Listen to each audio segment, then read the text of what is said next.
மிக மோசமாக தனிப்பட்ட வகையிலே அன்சிவிலைஸ்ட் காட்டுமிராண்டித்தனமாக நடந்து கொள்கிறீர்கள் என்று சொல்லக்கூடிய அளவிற்கு விமர்சித்து பேசியிருக்கிறார்.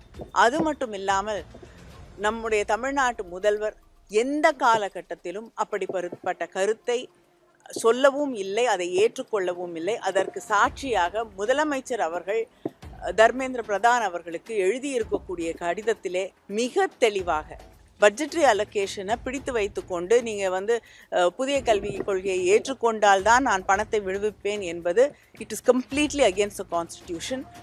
நிஷிகாந்த் தூபே அவர்கள் வரலாற்றை படிக்க வேண்டும். சூழலிலே இதை திசை திருப்பக்கூடிய வகையிலே சமஸ்கிருதம் பழமையானதா தமிழ் பழமையானதா என்ற அந்த விவாதத்தை கொண்டு வருவதே தேவையற்ற ஒன்று. Low interest, flexible repayment, minimal documentation. Repco Home Loans. தங்கம், வைரம், வெள்ளி தள்ளுபடி திருவிழா. தங்க நகைகள் சேதாரம் 1% குறைவு. வைர நகைகள் கேரட்டுக்கு 5000 குறைவு. உங்க லலிதால விலையை கம்பேர் பண்ணுங்க. எங்க கம்மியோ அங்க வாங்குங்க. கருப்பை புற்றுநோய் குறித்த சந்தேகங்களுக்கான தங்கம் ஹோப்பை இலவசமாய் அணுகுங்கள்.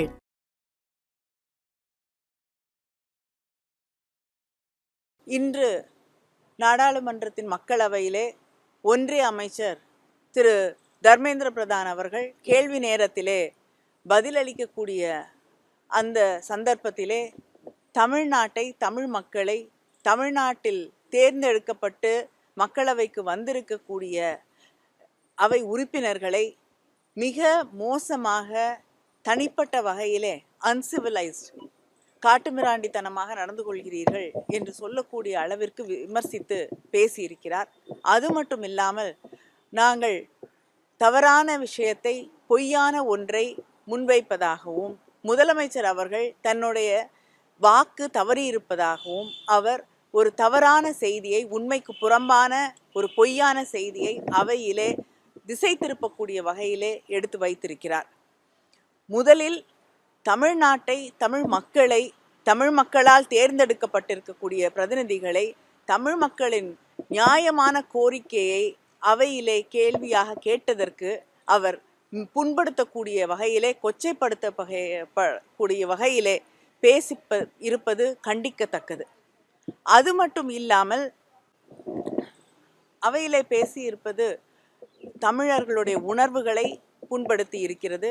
முதலமைச்சர் அவர்கள் இதற்கு பதில் ட்வீட் போட்டிருக்கிறார்கள். அது மட்டும் இல்லாமல் அவையிலே எம்பிக்கள் அவரை சந்தித்த போது புதிய கல்விக் கொள்கையை முழுமையாக ஏற்றுக்கொள்கிறோம் என்று வாக்குறுதி அளித்ததாக ஒரு பொய் பிரச்சாரத்தை செய்கிறார்.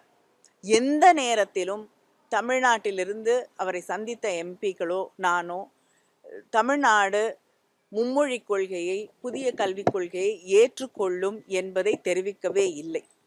அதை தாண்டி முதல்வர் இதை ஏற்றுக்கொண்டதாக இன்னொரு கருத்தை அவர் முன்வைத்திருக்கிறார்.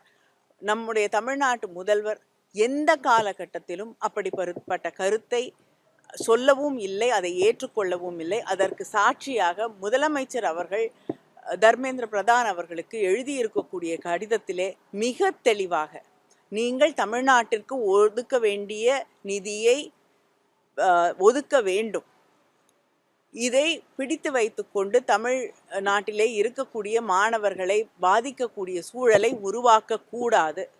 அது மட்டும் இல்லாமல் எங்களால் மும்மொழி கொள்கையையோ இல்லை என்றால் புதிய கல்விக் கொள்கையை முழுமையாக ஏற்றுக்கொள்வது என்பது இயலாத ஒன்று, ஏற்றுக்கொள்ள மாட்டோம் என்பதை தெளிவாக தன்னுடைய கடிதத்திலே முதலமைச்சர் அவர்கள் தெரிவித்திருக்கிறார்கள். அப்படிப்பட்ட சூழ்நிலையிலே அவையிலே தவறான ஒரு விஷயத்தை உண்மை போல அமைச்சர் சொல்லியிருப்பது மிகவும் வருந்தத்தக்கது, கண்டிக்கத்தக்கது. அவையிலே இருக்கக்கூடிய ஸ்பீக்கர் அவர்கள் நியாயமாக எதிர்க்கட்சிகளின் கருத்துக்களுக்கு செவிமடுக்காமல் அமைச்சருக்கு மட்டுமே அனுமதி அளிப்பது என்பது வருந்தத்தக்க ஒன்றாக இருக்கிறது. அது மட்டும் இன்னும் ஒன்றை சொல்ல விரும்புகிறேன். இது நமக்கு SSA ஃபண்ட்ஸ் வழியாக வர வேண்டிய அந்த 2000 கோடி என்பது பட்ஜெட்ரி அலோகேஷன். அது மட்டும் இல்லாமல் கல்விங்கிறது பொதுப்பட்டியலில் இருக்கக்கூடிய ஒன்று. இரண்டுமே அதற்கு எதிராக நம்முடைய அமைச்சர் அவர்கள் செயல்படுவது என்பது, கருத்துக்களை சொல்லுவது என்பது அன்கான்ஸ்டிடியூஷனல்.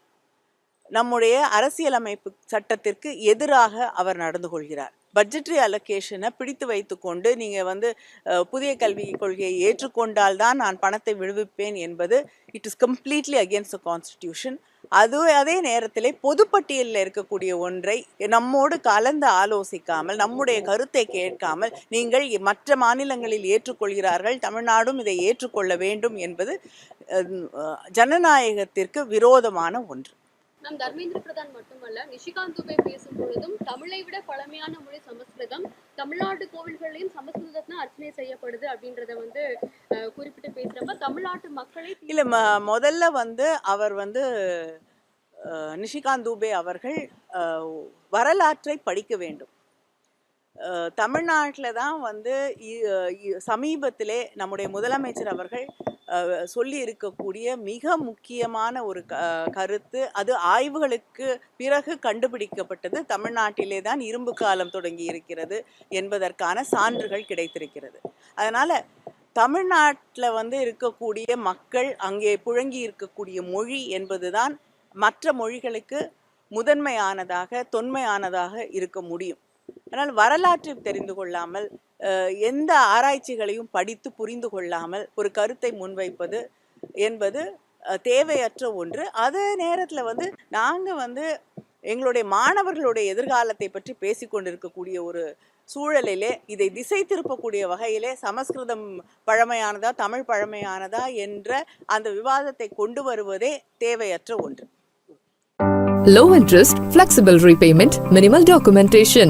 Repco Home Loans. தங்கம், வைரம், வெள்ளி தள்ளுபடி திருவிழா. தங்க நகைகள் சேதாரம் 1% குறைவு, வைர நகைகள் கேரட்டுக்கு 5000 குறைவு. உங்க லலிதால விலையை கம்பேர் பண்ணுங்க, எங்க கம்மியோ அங்க வாங்குங்க. கருப்பை புற்றுநோய் குறித்த சந்தேகங்களுக்கான தங்கம் ஹோப்பை இலவசமாய் அணுகுங்கள்.